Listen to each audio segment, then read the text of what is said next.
हे everyone, second part आधीच येणार होता पण आता येतोय बिकॉज चॅनलवरती लाईक्स आणि व्ह्यूज बिलकुल येत नाही आहे. माझा इंटरेस्ट फुल्ली गायब झाला आहे. But let it be. मी उज्जैनला गेलते तर हा तर सेकंड पार्ट आहे.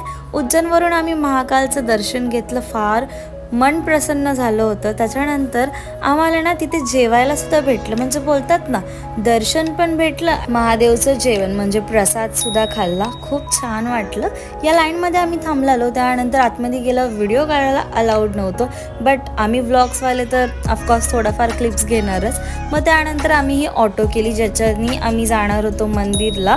म्हणजे तिकडे अवेलेबल असतात ऑटो, तर तुम्ही पण कधी गेले तर करू शकता. मग आम्ही मस्त चौघीजणी बसून असं चाललेलो. अजय पुढे बसलेला. मग आम्ही गडकालिकाच्या मंदिरमध्ये गेलो आणि तिथे व्हिडिओज वगैरे अलाउड होते. मस्त प्रसाद घेतला आणि मग गणपती बाप्पाच्या मंदिरमध्ये गेलो. ते मंदिरसुद्धा साईडलाच आहे लागून. तिथे पण खूप छान वाटलं आणि तिकडे ना गाई वगैरे पण होत्या, तर त्यांना मी चारा दिला. ॲक्च्युली ही गाई ना मारत होती, दॅट्स वाय मला एकदम भीती वाटत होती. बट ही वाली क्यूट होती. मग तिला आम्ही मस्त जेवण दिलं खायला. मग इकडे आम्ही ड्रिंक घ्यायला आलो बिकॉज जे कालभैरव आहे त्यांना ड्रिंक चढवतात, दॅट्स वाय. मग इथे मस्तपैकी असं धागा टाय केला बिकॉज सगळे करत होते, तर मला पण छान आवडतं विश बोलून हे सगळं करायला.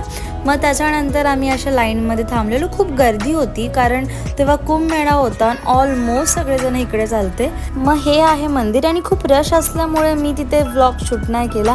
मग त्यानंतर आम्ही पटकन रूमवर गेलो, फ्रेशन अप झालो आणि घरी निघलो. इकडून आम्ही स्नॅक्स वगैरे घेतलेले ट्रेनमध्ये खायला आणि मस्तपैकी हे सगळं एन्जॉय करत आम्ही निघलेलो. आमचा वन डेचाच उज्जैनचा ट्रिप होता. सो या होपफुली लवकरच जायला भेटेल.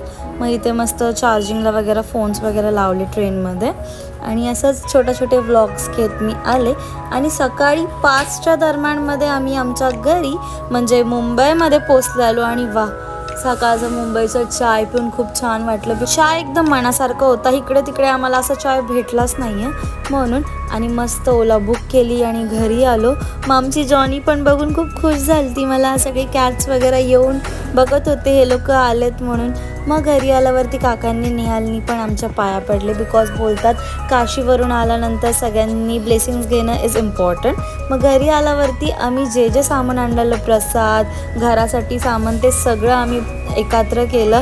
रुद्राक्ष पण आणलेले, ते आम्ही गिफ्ट द्यायला पण आणलेलं ॲक्च्युली. सो या, that's it for a day guys.